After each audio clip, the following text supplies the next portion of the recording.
গুরুত্বপূর্ণ কথা একটি মাথায় রাখুন। এজন্য আপনাদেরকে আমি বলছি, হিন্দু মুসলিম কাঁধে কাঁধ মিলিয়ে চলুন। কিসের হিন্দু কিসের মুসলিম, মারামারি করেন, ঝগড়া করেন, মনে রাখবেন আমি প্রায় জায়গাতে বলি, ভারতবর্ষে যেখানেই যাই, ভারতবর্ষ, নেপাল, বাংলাদেশ, ইউটিউবে গেলে আপনি এই লেকচারগুলো পেয়ে যাবেন। আমি তো বলি, আপনারা কি জানেন একটা হিন্দুর রক্তের ভিতরে মুসলমানদের রক্ত আছে, আর মুসলমানদের রক্তের ভিতরে হিন্দুদের রক্ত আছে।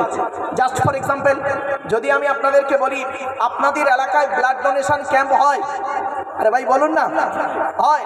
আচ্ছা, ব্লাড ডোনেশন ক্যাম্প যখন হয়, রক্তদান শিবির যখন হয়, ব্লাড যখন নেওয়া হয়, তখন বলা হয় নাকি এই ও হিন্দু ওর রক্ত আলাদা কর, ও মুসলিম ওর রক্ত আলাদা কর, বলে নাকি?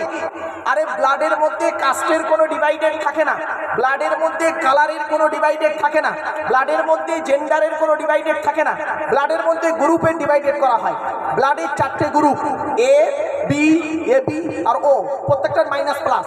একটা হিন্দুর রক্তের ভিতরে 3টে জিনিস পাওয়া যায়, লোহিত কণিকা, শ্বেত কণিকা, অনুচক্রিকা, as a same, no difference.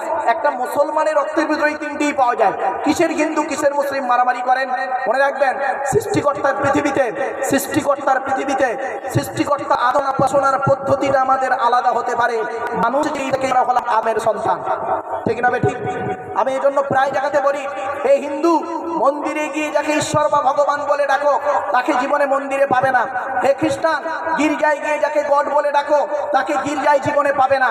হে মুসলমান, গালে দাড়ি মাথায় টুপি দিয়ে মসজিদে যাকে আল্লাহ আল্লাহ বলে ডাকো, ও আল্লাহকে মসজিদে পাবে তো? চলুন, 3 ধর্মের মানুষ আমরা সৃষ্টিকর্তাকে একটু খুঁজতে বেরোই।